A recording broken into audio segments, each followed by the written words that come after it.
curious, authoritative, modern algorithmic trading systems suffer from a severe vulnerability.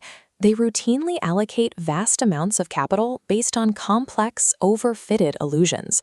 To understand why, we have to look back to Ptolemy's geocentric model of the universe.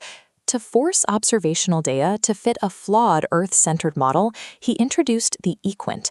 This was an arbitrary mathematical fudge factor, an imaginary point in space that forced the orbits to manually speed up and slow down to match the night sky.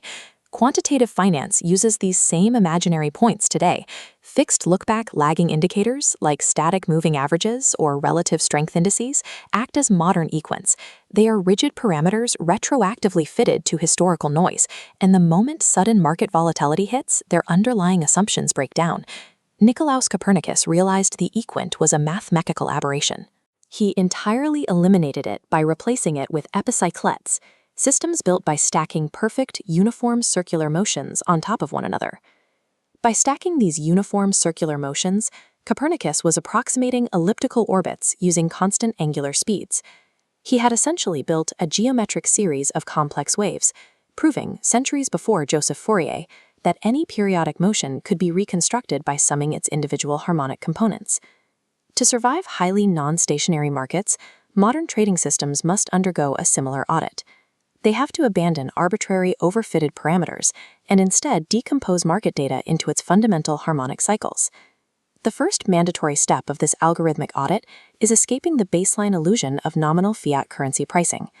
When central banks inject continuous liquidity into the financial system to monetize sovereign debt, it creates a false, chaotic upward drift in asset prices. Standard market data looks structurally sound, but it is heavily distorted by inflation. To strip away this noise, algorithms utilize Girsonov's theorem. This acts as a coordinate transformation, providing the explicit mathematical relationship needed to change the reference frame of a random variable over time. The algorithm applies this theorem to dynamically shift the denominator away from depreciating fiat. It replaces it with a hard asset numeraire, pricing the data against physical gold or the broader M2 money supply. What previously registered as upward price drift in the old fiat system is structurally absorbed into the volatility parameters of the new reference frame. This transformation leaves behind a purely structural, driftless representation of the asset. The trading algorithm is now reacting to real economic value, isolated entirely from the chaos of central bank policy. Once the asset is properly priced, the algorithm needs to isolate genuine periodic cycles. Because financial markets are highly non-stationary, characterized by sudden structural breaks and transient shocks, rigid mathematical filters fail here. So quantitative systems deploy the Hilbert-Huang transform. This is a purely data-driven algorithm that acts as a sieve. It sifts directly through the chaos to extract simple oscillatory modes, known as intrinsic mode functions, ordering them strictly by their instantaneous frequencies. But extracting cycles introduces a severe vulnerability at the edges of the dataset. This boundary is precisely where live trading decisions occur, meaning any distortion here results in catastrophic overfitting. To prevent this, the system enforces the minimum description length principle. It treats learning as data compression, acting as a strict algorithmic penalty that mathematically burns away high-frequency cycles that increase the model's complexity without adding actual predictive value. This combination of dynamic wave extraction and aggressive complexity pruning isolates components dictated by the data itself, minimizing the need for the arbitrary thresholds and static look-back windows that plague traditional models. These filtered, structural cycles connect directly back to the foundational monetary laws established in Copernicus's 1526 treatise on the minting of coin.